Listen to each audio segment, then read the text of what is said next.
Senhoras e senhores, está no ar mais um Talk Hugo Podcast. Antes de mostrar o nosso convidado especial de hoje, o assunto é polêmico, viu, hoje? Fica ligado. Eu quero falar da Esportes da Sorte, que é a única casa de apostas do Brasil que paga um pulo de até R$1 milhão. Gente, sabe o que é R$1 milhão na sua conta? Você tem os campeonatos da Série A, B, C, D, você tem games online, você tem cassinos online. Lembrando, para você fazer o seu cadastro, você tem que ser maior de 18 anos. Pelo amor de Deus. E também eu quero falar daqui, ó. Óleo de avestruz em cápsulas. Uma cápsula dessa aqui, gente, são 4 ômegas, 3, 6, 7 e 9. É da Amazon Nutrition, tá? Amazon Nutrition. Eu posso dizer para você, posso confessar, dar um testemunho, eu melhorei muito a hipertrofia muscular, tive maior desempenho, baixou meus triglicerídeos, que é o negócio lá, e tá baixando minha glicose também. André, já baixou a sua glicose? Já baixou? Já baixou. Já saiu de 200 para quanto agora? Para quanto? Hein? Tá ruim. De 200 para 199. Tá bom, então tá bom. E comendo bolo de rolo ainda. Então tá aqui, gente. Essa aqui é a fórmula direto de Rondônia. Amazon Nutrition, a cápsula ômegas 379, um suplemento alimentar maravilhoso. Lembrando, se você não é inscrito no nosso canal, você faz isso a partir de agora. Tá aqui o nosso QR Code, se inscreve e deixa um like. E lembrando que o nosso episódio de hoje está sendo retransmitido também pela TV Nova, canal 22.1, aqui no Recife e para todo o Agreste, para todo o sertão do estado. Por exemplo, em Pojuca, 46.1, em Cortês é o canal 22.1, Caruaru e região, olha aí, 25.1. Abraço a todos de Caruaru e principalmente de Petrolina, que a gente tem uma audiência maravilhosa em Petrolina, ok? Bom, gente, o assunto aqui que eu falei para vocês é polêmico. Eu tô com um convidado super especial aqui, o doutor Eduardo Barbosa. Direto da onde, doutor Eduardo? São Paulo, Rio de Janeiro? Rio Grande do Sul. Eita, lá dos Pampas. Bom, gente, por que a gente trouxe o doutor Eduardo aqui hoje? O doutor Eduardo, ele é especialista em indenizações, posso dizer milionárias, doutor Eduardo? Por tua conta, né? Posso dizer, né? Mas em favor das vítimas. Por que, doutor Eduardo Barbosa, o senhor vereador por esse caminho, indenizações, pronto, que viés foi esse? De onde saiu isso? Hugo, em primeiro lugar, prazer estar com você aqui, né? Prazer é nosso aqui. Satisfação enorme estar aqui, essa terra que eu adoro tanto, que é Recife, Pernambuco, e estar na sua companhia aí, um jornalista aí do seu tamanho, da sua qualidade já renomado. Mas o que aconteceu, em breves palavras, eu era um advogado de família. Aí um belo dia em 2007, né, eu tinha feito um divórcio e para essa, no caso eu era pela mulher, né, ex-esposa. Aí ela foi lá no meu escritório e disse: Eduardo, não gostaria de ir numa missa hoje? Missa? Porque tem o meu irmão, ele era um executivo, posso dizer que da empresa Gerdau, morreu no acidente da TAM, era missa de 30 dias, um acidente aéreo que ocorreu em Congonhas, foi no dia 17/7/2007. Aquele número cabalístico aí. E ela estava no meu escritório um mês depois, 17 de agosto. Então tinha uma missa de 30 dias. E ela me convidou para ir lá porque ela queria apresentar para os pais dele. E pais dela, né? Isso. Porque estavam falando de indenização e tal. Eu disse: olha, eu vou então. Esse rapaz, ele tinha 32 anos. Ele morava em São Paulo, casado. Ele tinha ido a Porto Alegre para visitar os pais no fim de semana. Porque esse dia do acidente foi uma terça-feira, sabe? Então, terça ele estava retornando para Porto Alegre. Fui na missa, estava até todos, a diretoria lá da Gerdau, né? Uma empresa mundialmente conhecida do aço, né? E após ali a missa, eu fiquei conversando com aquele casal de velhinhos, pais da vítima e com a irmã, ali até altas horas. Me lembro como se fosse hoje nas escadas ali da igreja. Eles estavam realmente completamente desolados, né? E no dia seguinte aí marcamos uma conversa. Eu fui na casa deles e conversamos, e eu acabei sendo contratado por eles.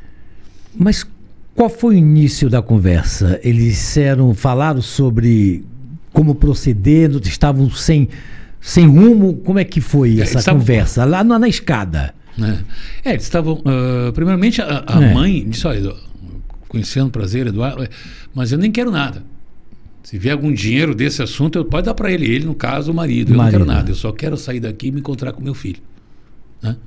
É o que eu mais quero, é isso. Não tenho interesse em outros. Mas, né? E aí, no caso, o marido dela até falou comigo que a seguradora da TAM estava procurando eles, né, por conta de indenizações, né, que tem direito, né? Ele como passageiro, né? E aí a conversa começou nessa situação assim, entende? Aí eu expliquei mais ou menos como é que funcionava as questões indenizatórias, e muito embora, viu, não vou mentir, eu nunca tinha feito uma indenização na minha vida.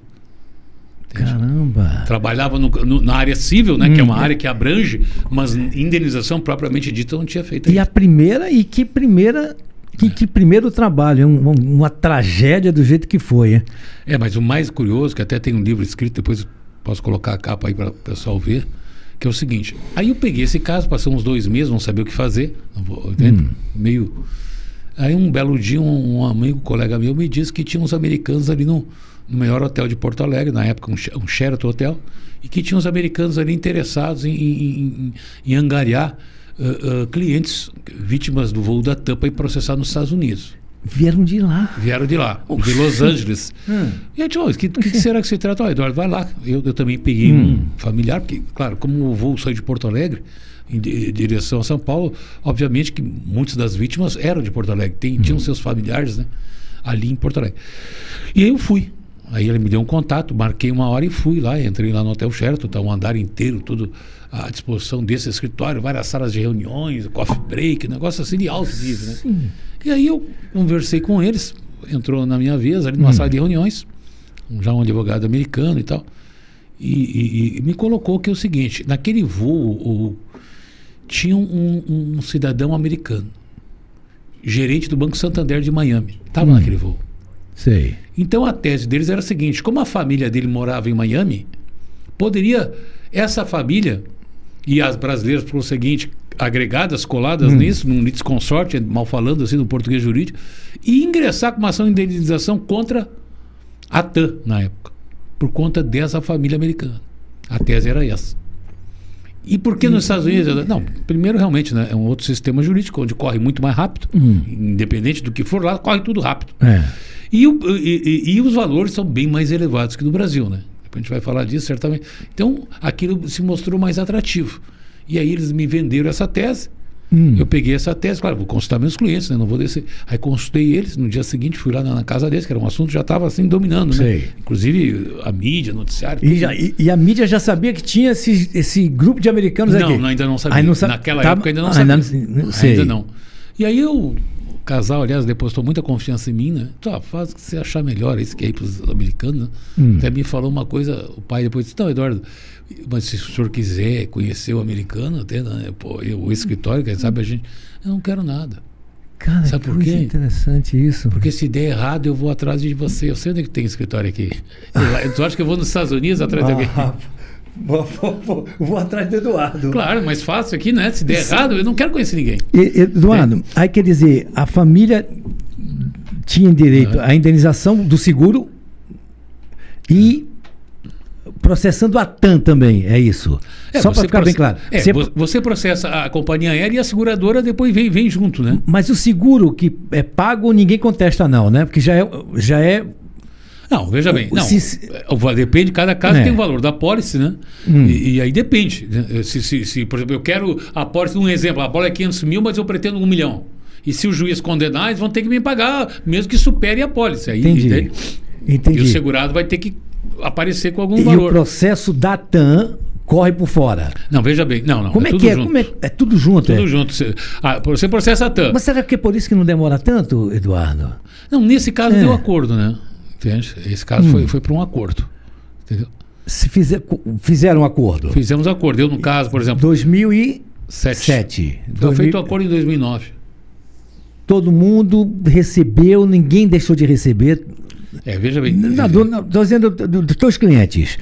Você tem casos que assim, ninguém recebeu, tá vendo?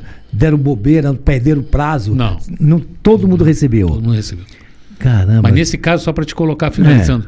Aí eu topei, e eles, quando eu fui lá dizer que eu tinha concordado, a família, eles me fizeram o seguinte: olha, tem aí um outro, digamos assim, um advogado de mais calibre desse escritório veio falar comigo, disse: olha, nós temos uma outra proposta para você. Não, o caso está aí e tal. Não, tudo bem.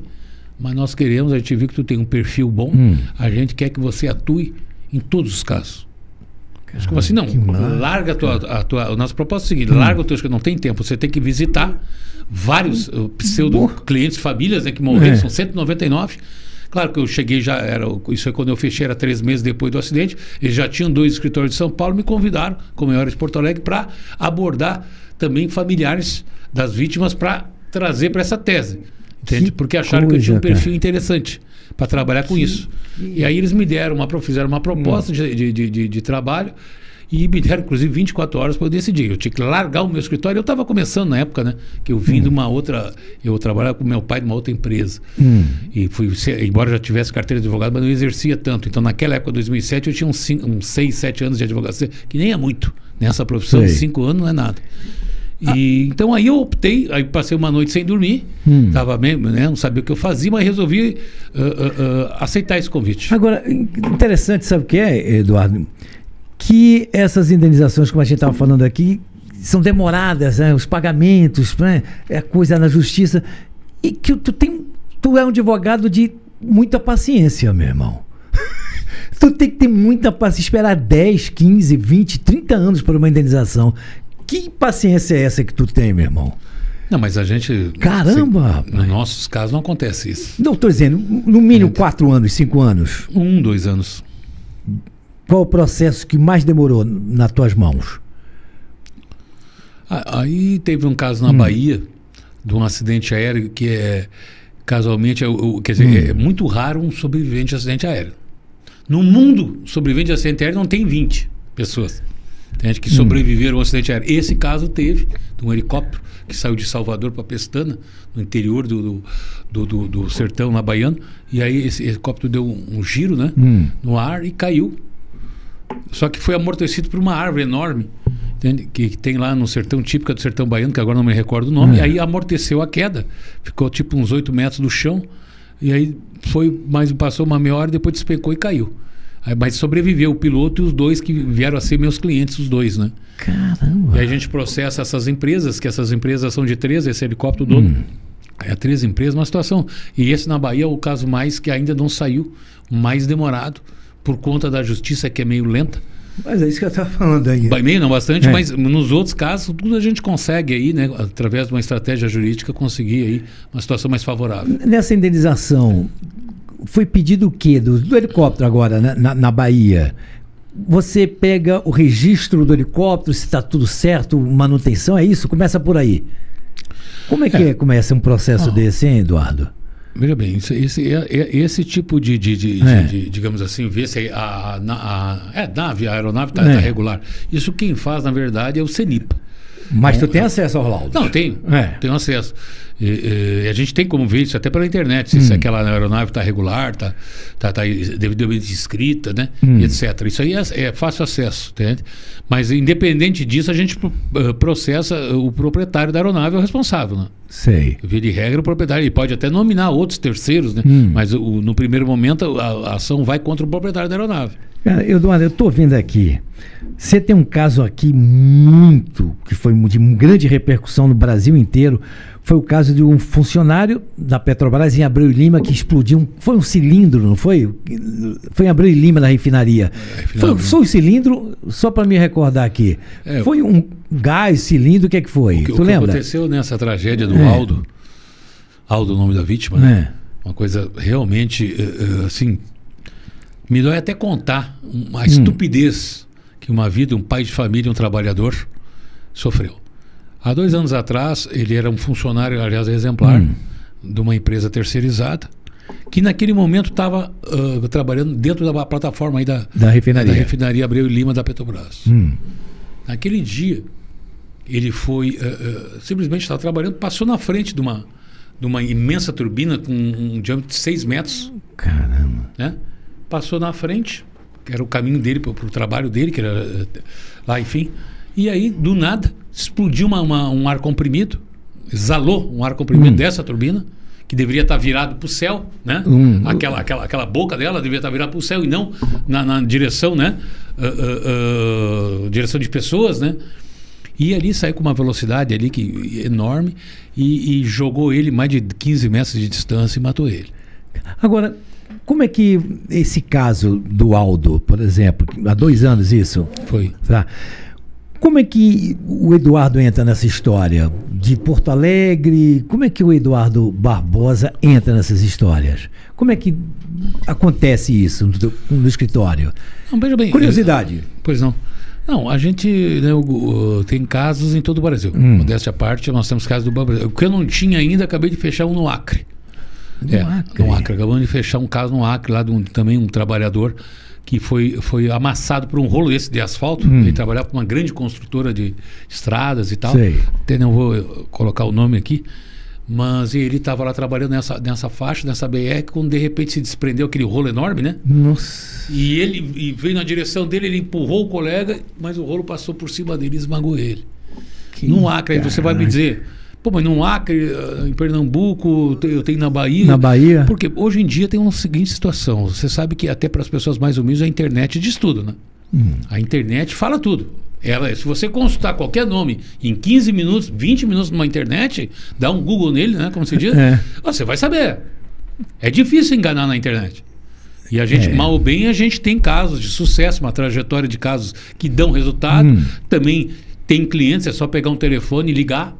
Né? Lógico. E aí as pessoas interagem. E outra coisa, que até uma coisa que muita gente não sabe, que eu até vou deixar registrado aqui, que é uma coisa muito boa do nosso país tem, e não é todo o país que tem. Hoje não tem mais papel na justiça, sabe? Hoje é tudo digitalizado. Tudo digitalizado. Não tem papel, eu vou com processo embaixo do braço. Isso acabou. Tudo, não tem mais papel. É isso mesmo. Agora, eu fui uma audiência no Tribunal Regional do Trabalho aqui que não tinha papel, não. Não tem papel. E as audiências, inclusive, podem ser feitas, inclusive, online. Aqui do seu programa, eu posso estar numa audiência no Acre, que é online. Já que tu falou em online, durante a pandemia, como é que tu trabalhou, Eduardo? Nem me fale. Na pandemia, era tudo online? Tudo online. Aliás, resolveu muitos casos online durante a pandemia? Vou ser bem honesto, eu achei até que seria, eu acho que todo mundo, pelo menos no meu ramo, achou que seria o caos do caos. Eu também. Óbvio que foi. Acho para você também, mas mas por incrível que pareça, na minha vida, na minha profissão, no meu escritório, isso não afetou muito. Porque os acidentes, sabe que tem 7 acidentes de trabalho com morte no Brasil. Isso é uma estatística, não minha, do Ministério do Trabalho. 7 trabalhadores morrem por dia em acidente de trabalho. Mas na área da construção civil, Eduardo? Em tudo, né? Em tudo, é geral. Desde uma empresa de fundo de quintal até uma Petrobras da vida. Sei. Então, esses acidentes não pararam, embora as empresas... Então, eu peguei o mesmo número de clientes que eu pego hoje, mesmo estando na pandemia. E os acidentes continuaram da mesma forma, no mesmo número? Os acidentes continuaram da mesma forma. Eu peguei casos ali de gente que morreu trabalhando durante o período da pandemia, né? Que é isso, gente? Então, infelizmente, nesse sentido aí não houve uma alteração. E como eu estava falando para você, na internet diz tudo. Diz tudo, E eu não preciso estar com o meu corpo lá pessoalmente. Claro que eu vou lá, conheço a família, me familiarizo, mas a rigor eu posso entrar com uma ação daqui, tem um notebook, um token ali, eu entro com uma ação em qualquer lugar do Brasil. Mesmo na área trabalhista ou mesmo na área civil. Então isso realmente é um mérito que muita gente não reconhece na justiça brasileira. Toda ela é informatizada e isso viabiliza então atuar em qualquer lugar do Brasil. Pois é, eu estou falando aqui, a gente falou do Aldo, lá na refinaria Abreu e Lima. A gente tem um caso que é muito recente também, que foi o caso da Débora, que foi aquele acidente num cartódromo no shopping Guararapes. Foi isso? Ali na área externa do shopping Guararapes, não foi isso? Não, na verdade foi no estacionamento do subsolo do Walmart. Do Walmart, desculpa. Ali na Avenida... Né? Foi, Avenida Recife. É isso? Não, do lado do Shopping Recife. Ao lado Do Shopping Recife. do Shopping Recife. Foi. Foi o caso da Débora. Da Débora Dantas. Da Débora Dantas, perdeu o couro cabeludo, a história que todo mundo conhece, Pernambuco inteiro conhece. Caso finalizado. E com muito êxito, com muito sucesso. Mas foi custoso, o Eduardo Barbosa? Foi custoso? Olha... A indenização? Todas são, viu? Você não pensa que a gente fala aqui, parece que é uma coisa, eu falo aqui, não, mas todas elas... assim, se você não me permite um parênteses, até quero mandar aqui um um cumprimento forte para a família do Aldo, né? Que é uma família maravilhosa, são muito religiosos e uma família que eu aprendi realmente a admirar. Então, só para deixar registrado isso. Mas voltando aqui para a Débora, não, foi um caso custoso, um caso que eu vim para cá. O caso aconteceu em agosto de 2019, perdão.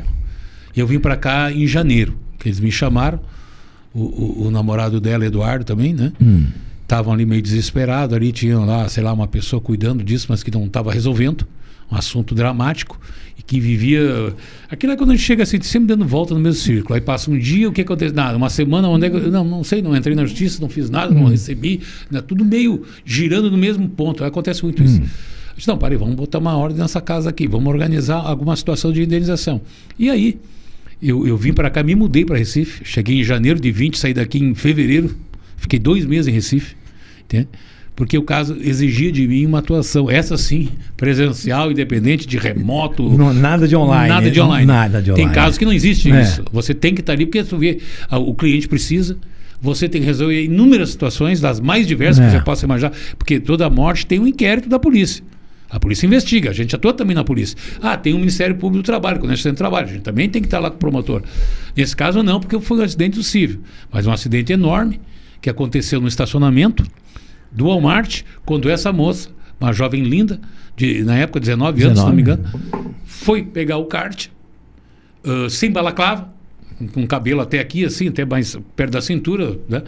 E sem nenhum tipo de segurança, menor, uma balaclava de nada, e foi dirigir na curva, né? O couro cabeludo enganchou naqueles no motor lá. No motor, ficou rodando e retirou o cabelo do crânio. Eu acompanhei de perto. Você sabe, né? Acompanhei de perto, o Eduardo sabe disso, acompanhei de perto esse caso. Nossa Senhora, foi de uma repercussão nacional também. Mas eu quero te perguntar o seguinte, doutor Eduardo, como é que funciona esse cálculo de indenização? Explica para quem está vendo a gente. Como é que o senhor pega um papel, pega lá... Papel não existe mais papel. Tudo vai ali no computador e faz esse cálculo de indenização. Por exemplo, no caso da Débora, como é que começa? Lá do início mesmo. É uma boa pergunta. A indenização tem, normalmente, tem 2 tipos de dano. O dano moral, que é aquela dor psicológica, que é super difícil mensurar. Quanto vale? Você estava falando de acidente aéreo. Quanto vale um filho que perdeu a mãe num acidente da TAM? Quanto vale o cabelo da Débora? Quanto vale uma vida no Brasil? Aliás, é tema das minhas palestras aí, Brasil afora. Até estou num congresso aqui em Recife, se me permite, dia 14 e 15 aqui na ESMAP. E... Não falem valores, não, no caso da Débora. Não, mas eu nem falei. Não falou. Nem vou falar. Não vai falar em valor, não. Nem no caso da Débora, nem nenhum. Não, nenhum, não, cara. Tá louco? Aqui isso é confidencial. É confidencial, é. E também... Nem me pergunta que tiver mais água aí. Não, tá. Vamos pedir mais água aqui, por favor, né? Por gentileza. Bom, então, como é que funciona? Como eu estava dizendo, valores. Quanto vale uma vida no Brasil? Quanto vale o cabelo da Débora? Quanto vale a vida do trabalhador? Cada caso é um caso. E, por exemplo, no dano moral, a gente trabalha muito com e até, modéstia à parte, mas lá no meu escritório, ninguém trabalha sozinho, né? A gente tem uma equipe muito boa, por sinal. A gente trabalha com psicólogo. Você teve um dano, perdeu um familiar. Como é que você vai... Tudo bem, o dinheiro não vai trazer de volta. Não.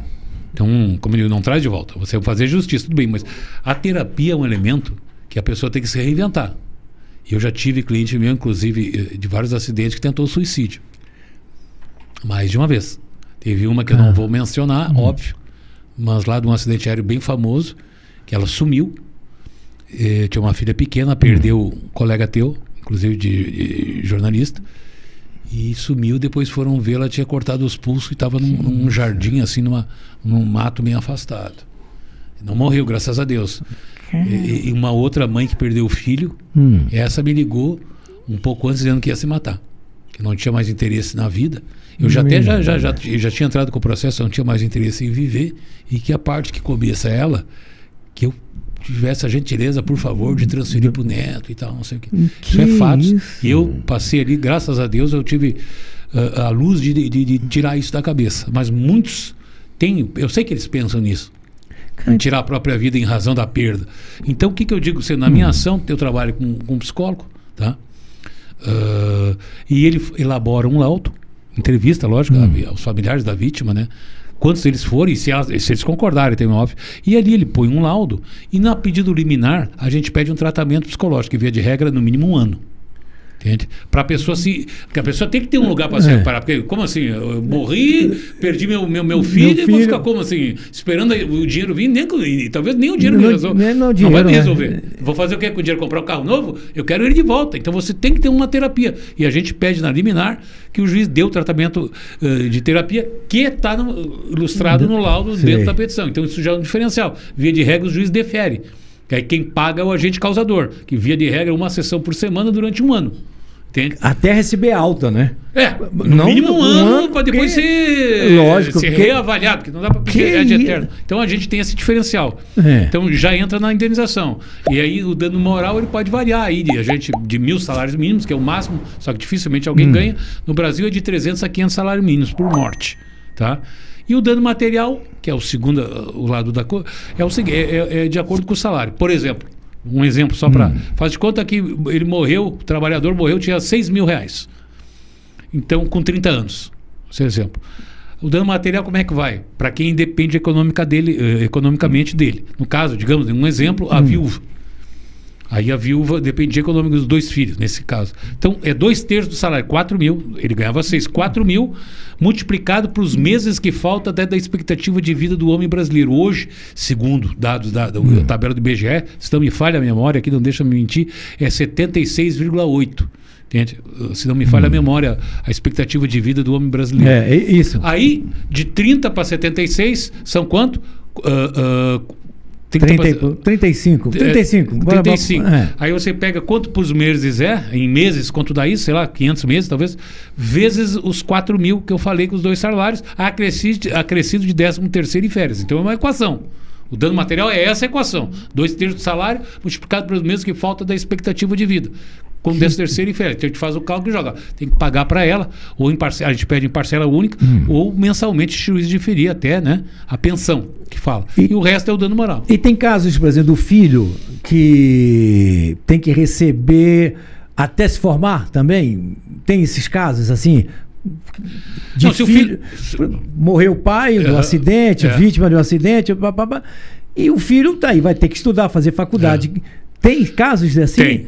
Aí o filho, por exemplo, o filho menor de idade, como é que faz o dinheiro para ele? Porque a justiça se preocupa também que o menor tenha, né, uma segurança, não que a mãe vai gastar o dinheiro do filho, mas... Então, o filho menor vai depositar numa conta de rendimentos que ele só vai poder colocar a mão quando tiver 18 anos, certo? Com 18, ele pode fazer o que quiser. Agora, a questão da faculdade, como eu digo, não vai muito na faculdade, porque com 18 ele já considera, independente da faculdade ou não. É mesmo. Agora, doutor Eduardo Barbosa, a gente está nesse país que tudo cabe recurso. Tudo é recurso. Primeira instância, segunda instância, terceira instância. Quem é que no final decide realmente? É o Supremo Tribunal Federal ou sempre o acordo é feito na primeira audiência? Como é que é feito isso de indenização? Bom, como é o trâmite? Certo. Veja bem, se a gente entrar na Justiça do Trabalho, né? Como estava falando que tem bastante acidente de trabalho no filme, né? O que mais tem aí, como eu falei, 7 trabalhadores morrem por dia. Eu estou impressionado com isso. Isso tem de 20, 30 anos, nunca mudou. Por mais o avanço. É um número assim estúpido, né? Mas tem uma audiência, a gente entra na Justiça do Trabalho, mas na civil também. Mas enfim, entra na Justiça, tem uma audiência que é marcada para tentativa de conciliação. Vai, em média, 45 dias depois do ingresso da ação. Mas via de regra, os agentes causadores não pagam. Não querem oferta, por quê? Porque eles sentem que vai demorar muito. Isso vai demorar, para que eu vou pagar agora? Mesmo com um valor, deságio. Então o processo vai andando. Mas como eu te falei, pode levar anos, não vai para o STF, porque não é o STF só julga questões de Constituição, da Constituição. E nesse caso, por exemplo, na Justiça do Trabalho, a última instância seria o TST, que é em Brasília. Mas no nosso caso acaba finalizando ali no meio do caminho. Na terceira audiência? Uma audiência de instrução e tal, a gente tem uma situação, eles acabam vindo para um acordo. Um ano e meio, aí, em média, né? Olha, a gente já falou aqui, falamos de Débora, falamos também de cálculo de indenizações, da Petrobras, do Aldo, da refinaria. O senhor também tem um caso muito de repercussão nacional, que foi o caso de um estupro. A gente não pode dizer nem a cidade, mas que caso foi esse, doutor? Desculpe. Bom, é um caso que, logicamente que eu vou falar bem superficial, mas um caso terrível, né? De uma jovem muito bonita, assim, né? Estudante de uma universidade. Ela foi para um estacionamento pegar seu carro e naquele estacionamento, diga-se de passagem, ele já tinha sido objeto de furtos naquele ambiente do estacionamento. Era muitos arbustos, não tinha câmera, iluminação quase nenhuma, diga-se de passagem. E aí ela foi, se dirigiu ao carro dela um dia de tarde e um marginal entrou no banco de trás, colocou o revólver na nuca dela e disse para ela: avança, sai do estacionamento da chancela. Ela foi, chancela, até o estacionamento era gratuito. Ela foi, cruzou ali aquela situação, ele mandou: vai andando. Aí ele foi até um dos arredores dessa cidade, do Matagal, e com o revólver, né, acabou estuprando ela. Caraca. Colocou ela no porta-mala desse veículo e ainda disse: se você me entregar para a polícia, você mora tal, eu vou voltar e vou matar todo mundo da tua família, né? Que isso, cara. Aí, por sorte ali, alguns pessoas que moram próximo do local viram assim, alguns gritos dela e tal, e aí tiraram ali ela daquela situação do carro. Eu fui procurado para entrar com uma ação de indenização. Por quê? Porque esse ambiente da universidade foi uma falha na prestação de serviço, né? Que sempre acontece, sabe o que acontece? Nunca eles têm culpa, o agente causador, né? Só que é gozado que o cenário onde ocorre, desse caso, a tragédia, o acidente, sempre é modificado. Por exemplo, nesse caso, o estacionamento, naquela época, eram os arbustos, sem câmera, e era bom. Péssima iluminação? Péssima iluminação. Só que é o seguinte, aí a gente foi lá e faz uma ata notorial, fotógrafo, depois um tabelião para certificar que é verdade. Quando chegamos lá, não, está totalmente diferente. Saiu todos os arbustos laterais, botaram câmera, iluminação, ficou perfeito. Aí disse que não tem culpa. Mudou todo o cenário e tem a cara de pau de alegar em juízo que não teve culpa. Isso vale para tudo, vários exemplos. Entende? Sempre muda o cenário. Eles nunca têm culpa, só que aquilo onde ocorreu nunca mais é o mesmo. A mesma situação nunca mais está disponível. É interessante, né? E só isso para mim já seria... não precisa nem avançar muito. Na minha opinião, o juiz devia interromper, já deu, né? Se isso aqui era assim, não tem culpa, mas ficou assim, é uma confissão, né? E nesse caso dela foi exatamente assim. Recebeu já a indenização? Recebeu a indenização, tivemos uma decisão de primeiro grau absurda, de baixa. Até eu sempre falo que os valores no Brasil são baixíssimos de indenização. A gente luta até por isso, para uma majoração. Mas no recurso a gente conseguiu fazer justiça. Não que ela quer o dinheiro, mas ela tem que se reinventar, como eu estava dizendo. A pessoa, o dinheiro não é, eu botei o dinheiro do bolso, porque agora eu vou sair, vou gastar em Las Vegas, vou passear na França. Não, isso é para tentar se reinventar a vida. Não só no caso dela, como de todos. Não é o dinheiro, é um instrumento para ajudar a pessoa a se recuperar, se reinventar. Não é para muitos jogadores, eu vejo que dão baixo, que acham que a pessoa vai dar gargalhada, vai via como se fosse um dinheiro emprestado. Eu vejo isso. Sei. Que eles parecem que tem uma pena de dar valores assim, penso 3 vezes em condenar mais alto, como se fosse um dinheiro ali, digamos assim, de forma ilícita ou de forma injusta. Quando geralmente é sempre assim, ó. Desculpa, eu estou me estendendo, mas eu sempre falo da balança. Isso é interessante. Enquanto a família da vítima está destruída, acabada, e sem luz no fim do túnel, o outro lado, empresa, universidade, o que for, está sempre na mesma. Faturando, come, bebe, dorme igual. Não mudou nada na vida dele. Esse está destruído. Tentando juntar os cacos no chão, né? E esse que causou, está igual. Friamente, geralmente eles nem ajudam a família, nunca ajudam, raramente ajudam, viu? Raramente ajudo. Que isso? Entende? Ainda vem falar que paga o funeral e despesa de funeral, mas isso está previsto em lei, eles são obrigados a pagar o enterro da vítima. E não é que é uma cortesia, né? Entre aspas, não, eles são obrigados por lei. E essa é assim a justiça no Brasil.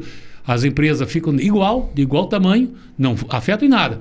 E a família da vítima tem que, de alguma maneira, fazer se lançar como um esforço sobre-humano para conseguir se reerguer. Esse caso foi faz tempo? Faz alguns anos. Esse caso. Não muito. Como é que ela está hoje? Hoje ela está melhor. Está melhor? Tem que estar melhor, né? Na indenização, que eu já fiquei na minha cabeça isso aqui, na indenização teve também a ajuda psicológica, nesse caso também? Teve. Também ficou na minha cabeça isso. Doutor, eu quero falar de outra tragédia. A gente falou da TAM, a gente pulou até a sequência aqui e fala sobre a Chapecoense. Avião da Chapecoense. Pois não. É o caso encerrado? Também ou ainda ficou alguma coisa? No caso da Chapecoense, nós atuamos ali para as pessoas da comissão técnica e outros aí, colegas seus, como eu falei, né? Teve 2 indenizações, Natan. Uma do clube, porque quem estava lá dentro, ou mesmo contra a empresa jornalista, quem estava lá dentro do avião estava a trabalho. Ninguém estava a passeio. Não é verdade? Naquela aeronave fretada, ou o jogador trabalhando e a comissão técnica trabalhando para a Associação Chapecoense de Futebol, ou teus colegas jornalistas trabalhando para a rádio tal, né? TV tal, enfim, estava todo mundo a trabalho, ninguém ali estava passeando. Certo? Então é um acidente de trabalho com morte. Os familiares desses passageiros têm direito à indenização. E assim a gente agiu. Processou esses órgãos, os empregadores deles. Fizemos acordo, né? Graças a Deus, né? Porque a gente viu hoje, nada contra, mas hoje o clube está em recuperação judicial. Ainda, né? Eu vi uma matéria. Hoje é um clube ali valoroso, etc., mas não tem muitos recursos, não tem muito patrimônio. Já nem tinha na época que estava por cima. Então, mas essa indenização, eles sempre foram pessoas corretas, também quero dizer aqui, ninguém está acusando ninguém de nada. Não, isso é fato. Mas foi feito o acordo e agora tem processos tramitando contra a Lamia. Quem é a Lamia? Uma empresa, eu não vou dizer uma palavra que é o que vale dessa Lamia, não vale nada. Entende? Uma empresa que não vale nada, fez um plano de voo absurdo. Doido, sem combustível. Que um dos pilotos, o comandante era um dos donos também, né? Então ele arriscou. A gente tem um projeto de lei, inclusive, para nunca mais, às vezes o problema dessas aeronaves pequenas, entre aspas, né? É um jato, mas não interessa, é uma empresa pequena. O dono, geralmente, ele arrisca. O dono, ele arrisca. Não, vamos economizar aqui, Hugo, não precisa botar isso aqui. Vamos aqui, eu sou o dono, não precisa. Já se é um empregado, não, eu não vou voar com isso assim. Eu não vou com esse pouco combustível. Eu não vou entrar nessa aeronave. Porque eles tinham um plano de voo. O plano de voo disse dá ou não, pô. Cara, que arriscaram. Lembra quantos sobreviveram? Foram 5, parece? Foram o Rafael, que eu conheci, que era seu colega. O Rafael, que inclusive morreu de infarto. O Rafael, eu tive com ele uma vez no hotel, falando uma manhã inteira, lá em Chapecó, ele me disse, Eduardo, antes eu comia um churrasco e jogava futebol por uma semana. Uma vez por semana. Hoje, nunca me esqueci disso. Hoje, eu jogo futebol 3 vezes por semana e como 3 churrascos por semana. Que eu vi a morte e eu quero aproveitar a vida. No fim, foi morrer de infarto. De infarto, cara. Um pouco depois, né? De infarto. A Globo prestou uma homenagem a ele, narrando até um jogo de futebol lá do Gabão Bento. Fala, André, quer fazer uma pergunta também? Vamos lá, abre o microfone. Doutor, a respeito do caso do estuprador, que não ficou aí na pergunta, eu queria fazer essa pergunta. A moça, ela foi ameaçada porque conhecia o endereço e os familiares dela, certo? Hoje, como é que tá? Foi preso ou ele continua ainda fazendo estupro? Ele foi preso, mas o pior da história, ele foi preso rápido. Foi assim, rápido. Aí mandaram para um presídio de segunda linha e ele fugiu do presídio. É um foragido da justiça. O que deixou mais terror ainda. Caraca, como é que fica essa menina, meu irmão? Que isso? E o Estado não pode medida protetiva, o Estado não... essa moça, na verdade, ela nem reside mais no local, né? Já tinha se mudado antes, né? Que trauma que sofreu essa pessoa. Você imagina, né? Meu Deus do céu. Doutor Eduardo Barbosa, deixa eu fazer o seguinte. O senhor é especialista em indenizações. O senhor podia adiantar para nós qual caso o senhor vai pegar a partir de hoje? Pode dar um spoiler, que aí na internet a gente usa muito spoiler. O senhor pode dar um spoiler para a gente? Você sabe que, na verdade, a gente... eu nunca cito nomes, né? Assim, de pessoas... cito assim quando eu sei que sem valores jamais, né? Mas alguns expoentes a gente fala, até porque eu sei que foi feito justiça. A gente não está aqui só pelos honorários, a gente também tem um sentido de ajudar as pessoas também, entende? E até porque eu sou daqueles que acham que quem ajuda depois tem retorno. Eu sou dessas pessoas que acreditam nisso. Então, se tu me chamar de interesseiro, eu sou mesmo. Porque se eu ajudar essa família, eu vou ter um retorno. De várias naturezas, não só a econômica. Mas nós temos aí,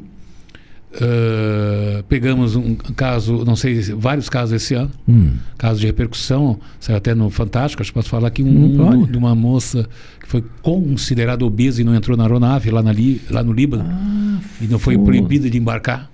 E a gente foi insultada pelos funcionários lá dessa empresa, e inclusive depois gozado que não podia porque não caberia numa poltrona. Ela voltou com a mesma empresa sentada numa poltrona. Só, foi.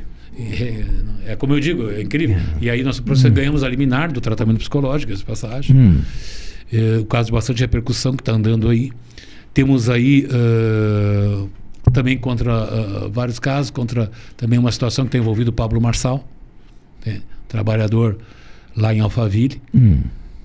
Foi contratado, porque o Pablo tem, posso dizer que isso aqui não tem nada, fatos. Tem um anfiteatro que ele aluga para produtoras, por exemplo, tipo vocês aqui, aí alugou por uma situação, por um terceiro que pegou para uma produtora que ia fazer o quê? Um reality show de economia naquele ambiente do Pablo. Essa produtora falou com o meu cliente, para que ele ia fazer? Ele era um maquinista, ele ia fazer toda a armação do cenário. Cenografia, exato, tudo, cortina, tudo fecha, ok. Aí ele pega uma escada, sobe das escadas, abre o forro, começa a verificar. Direito, lá no pé direito do teatro.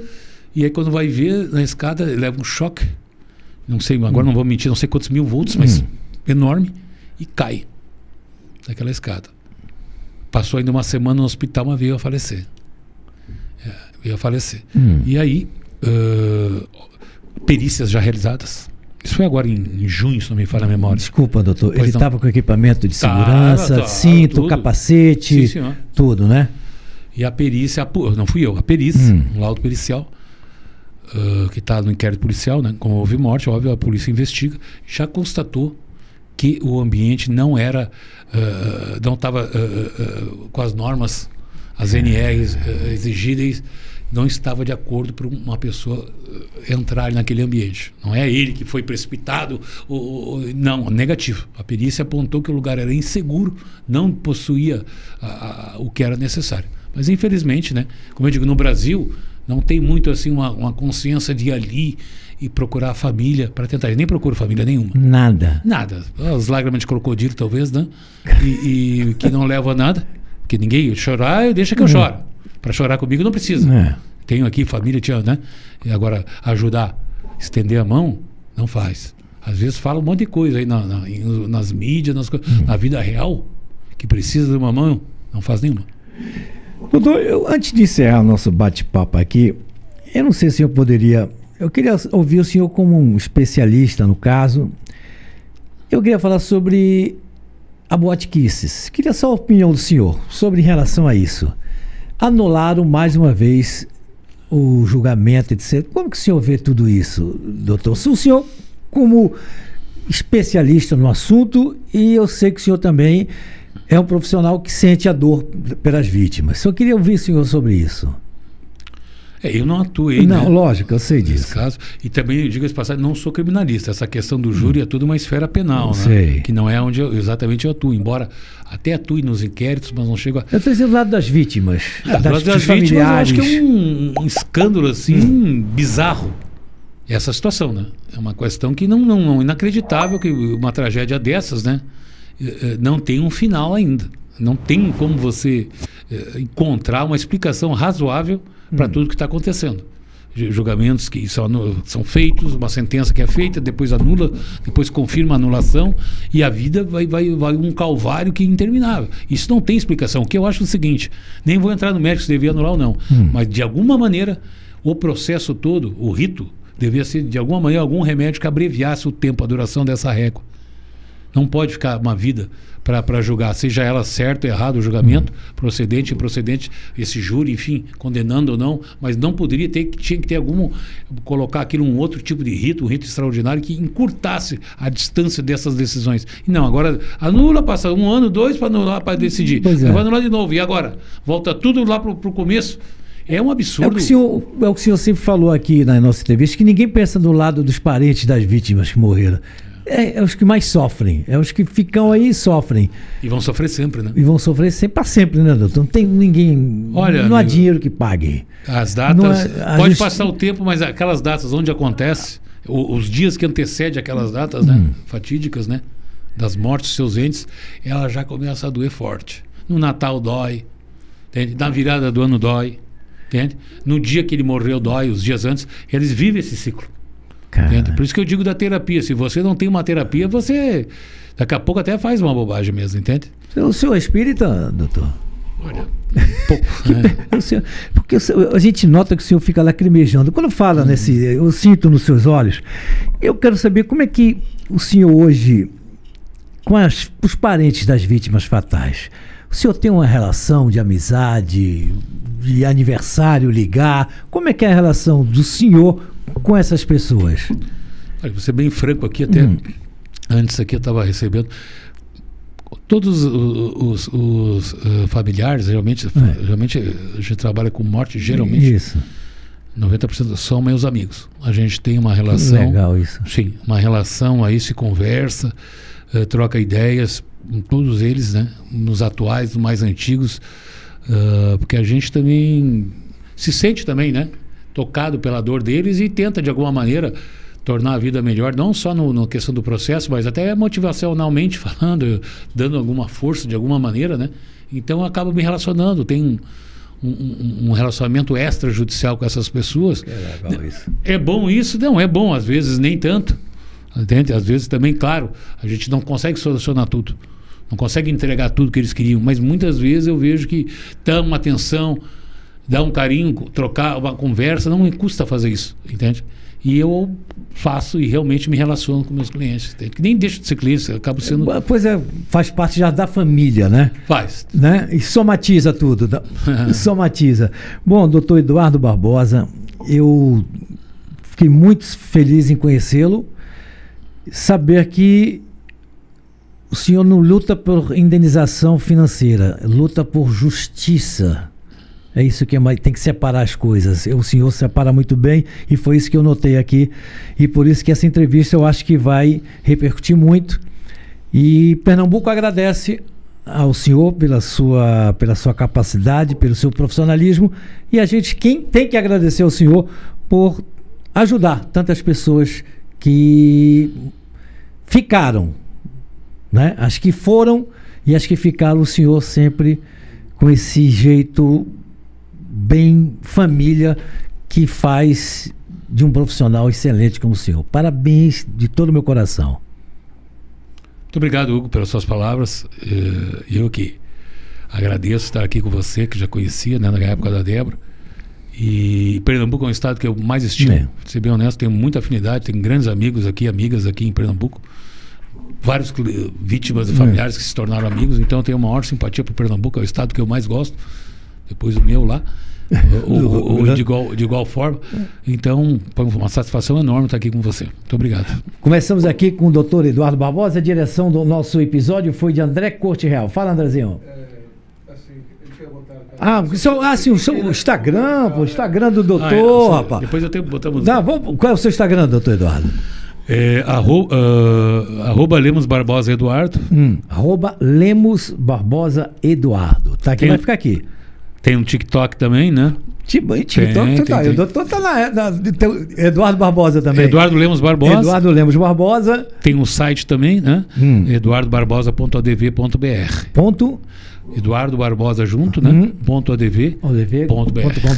Então tá aí, começamos com o Dr. Eduardo Barbosa no nosso Tchau Kilgo Podcast. Um abraço para você de todo o interior do estado de Pernambuco que curtiu esse episódio pela TV Nova, canal 22.1. Muito obrigado, até a outra oportunidade.